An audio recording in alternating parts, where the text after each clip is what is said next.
Good morning student, myself Vivek Sharma, teachers of maths. As you know that in previous class we studied about the complex numbers.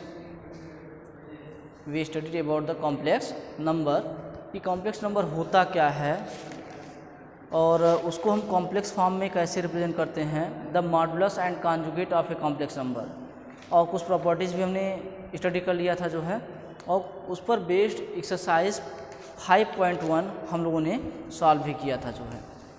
तो आज जो हमारा topic है वह है complex plane या Argand plane. Complex plane या Argand plane, तो इससे आप लोग भली भांति परिचित हैं पिछले क्लासेस में ही जो है, कि अगर कोई पॉइंट है तो उसको हम कैसे रिप्रेजेंट करते हैं इन क्वाड्रेंट। ठीक है, तो उसको हम जैसे पॉइंट हमें दिया गया है 3 and 5, तो आप जानते हैं कि when two mutually perpendicular lines intersect at a point then it is called quadrant। यानी हम कह सकते हैं point O, this is x axis and x dash axis, y axis and y dash axis. ठीक है, तो हमें पता है कि अगर कोई पॉइंट जो है एक्सिस पे कब लाई करेगा, कब इस क्वाड्रेंट में लाई करेगा, यानी इसको हम कहते हैं फर्स्ट क्वाड्रेंट, और ये सेकेंड क्वाड्रेंट होते हैं third and fourth quadrant. In first quadrant all values means x and y are positive, in second minus and plus, x is negative and y is positive, in third both are negative and fourth plus and minus.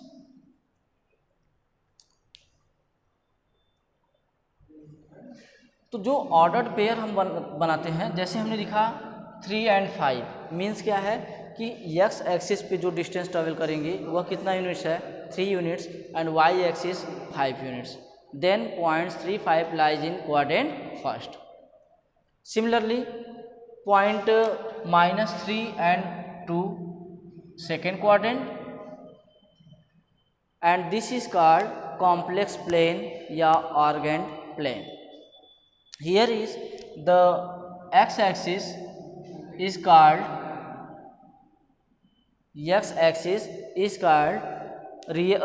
real axis या real part, and y-axis is called imaginary part. Y-axis is called imaginary part. In previous class 10th we studied about the quadratic equation और सिद्धाचार formula means हम लोग वहाँ ये find करते थे कि अगर कोई क्वाड्रेटिक इक्वेशन दिया है ax square plus bx plus c equal to 0, तो हम ये कहते थे कि अगर डिस्क्रिमिनेंट इक्वल टू 0 होता है एंड d ग्रेटर दैन 0 होता है एंड d लेस दैन 0 होता है, तो इस कंडीशन में उसके रूट्स नेचर ऑफ रूट्स कैसे होते हैं। तो हम लोग कहते थे कि अगर d इक्वल टू 0 यानी डिस्क्रिमिनेंट इक्वल टू 0 होता है तो उसके रूट्स कैसे होते हैं, रियल एंड इक्वल रूट्स। अगर d ग्रेटर देन 0 होता है तो हम कह सकते हैं कि रियल एंड अनइक्वल रूट्स, और अगर d लेस देन 0 होता है तो हम कहते थे कि has no real roots means हम इसको कह सकते हैं इमेजिनरी रूट्स। और आपको ये भी पता है कि अगर हमारा क्वाड्रेटिक इक्वेशन है तो उसके 2 रूट्स होते हैं। कितने रूट्स होंगे, नंबर ऑफ 2 रूट्स। ओके, अब हमें यहाँ पे इसको डिराइव करना है कि इस क्वाड्रेटिक इक्वेशन को हम कैसे सॉल्व कर सकते हैं जो है। तो हम कोई quadratic equation ax square plus bx plus c equal to 0 लेते हैं, जहाँ पर a b c are real,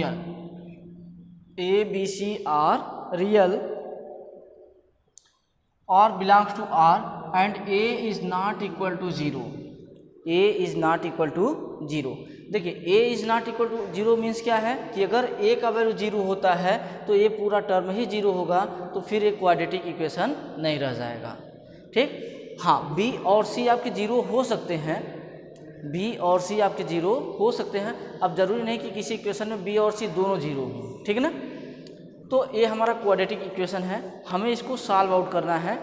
तो क्या करना है, देखिए first of all we transfer the constant term to right side means a x square plus b x equal to minus c. This imply that a x square upon a plus b x upon a equal to minus c upon a.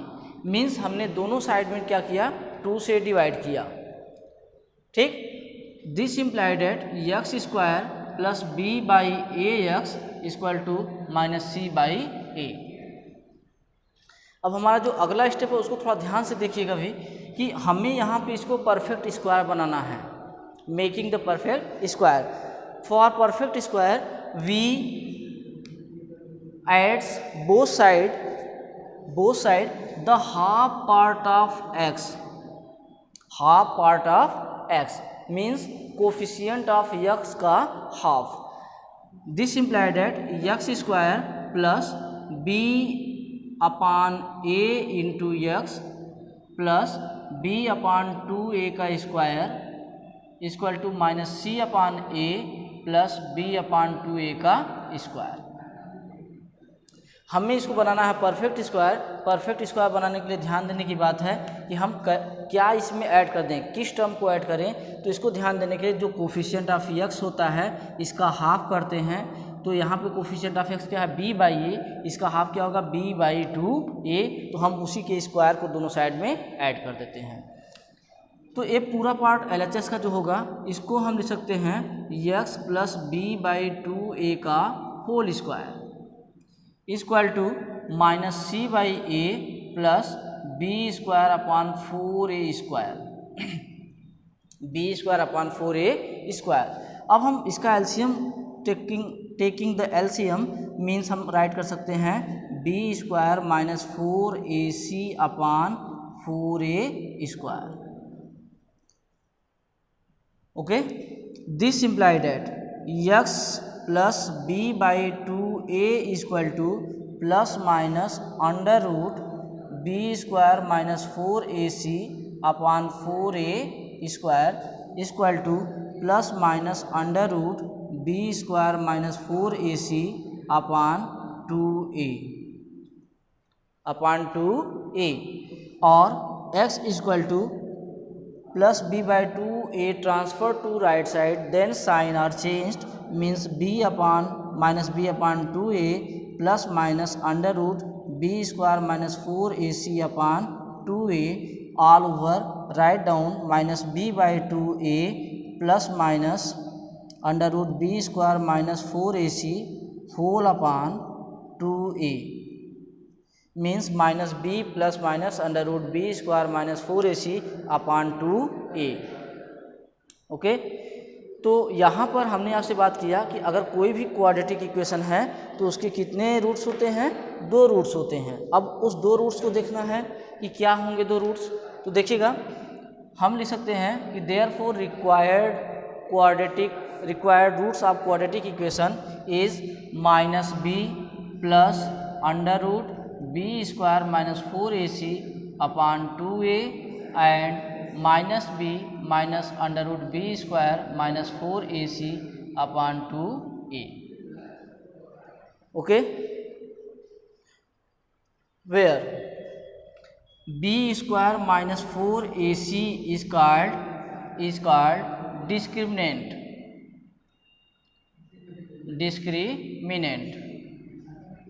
Means कहने का कि जो b square minus 4ac है इसका value क्या है, इसको क्या कहते हैं, डिस्क्रिमिनेंट कहते हैं। अब यहाँ पर if b square minus 4ac less than 0 अगर है तो इसके जो रूट्स होंगे क्या होंगे, वह इमेजिनरी रूट्स होंगे। यानी जो रूट्स इसके होंगे कैसे होंगे, कॉम्प्लेक्स रूट्स होते हैं। ठीक है, तो ये आपका हो गया सॉल्विंग ए क्वाड्रेटिक इक्वेशन। तो अब इसमें हम एक क्वेश्चन आपको बताते हैं। क्वेश्चन नंबर, एक क्वेश्चन आपको यहाँ सॉल्व किया जाता है जो है, क्वेश्चन आपको दिया है कि solve 9x square, solve 9x square plus 10x plus 3 equal to 0। ठीक है, यानी इसको हमें सॉल्व करना है और इसके रूट्स को देखना है कि क्या इसके रूट्स इमेजिनरी हैं या कैसे हैं। तो हम लिखेंगे the given equation is 9x square plus 10x plus 3 equal to 0। Here a equal to 9, b equal to 10 and c equal to 3। Therefore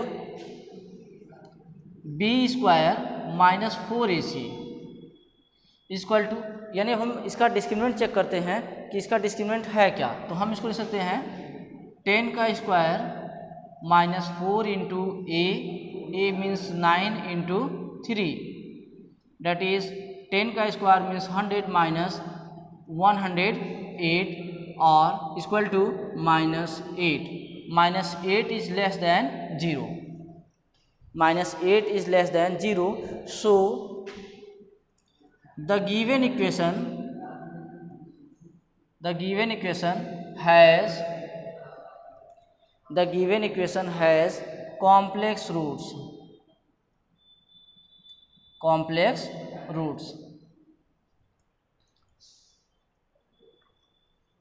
Therefore, yeah, these roots are,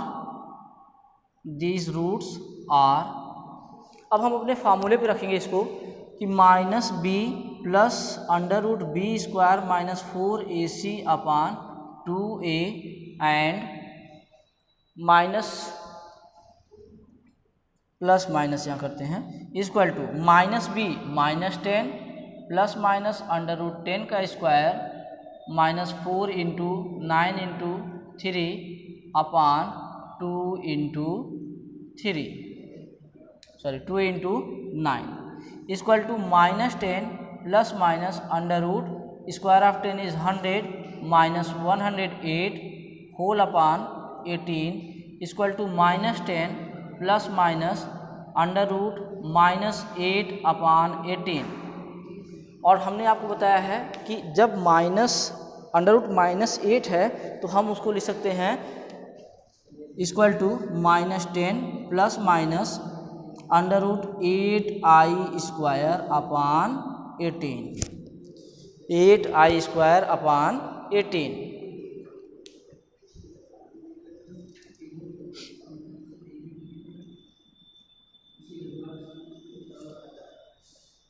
solve out करते हैं इसको equal to minus 10 plus minus 8i square can be written as 2i root 2 upon 18 equal to 2 is common, तो 2 is common, rest are minus 5 plus minus i root 2 upon 18, 2 1 जा 2, 2 9 जा 18, that is minus 5 plus minus root 2 i root 2 upon 9.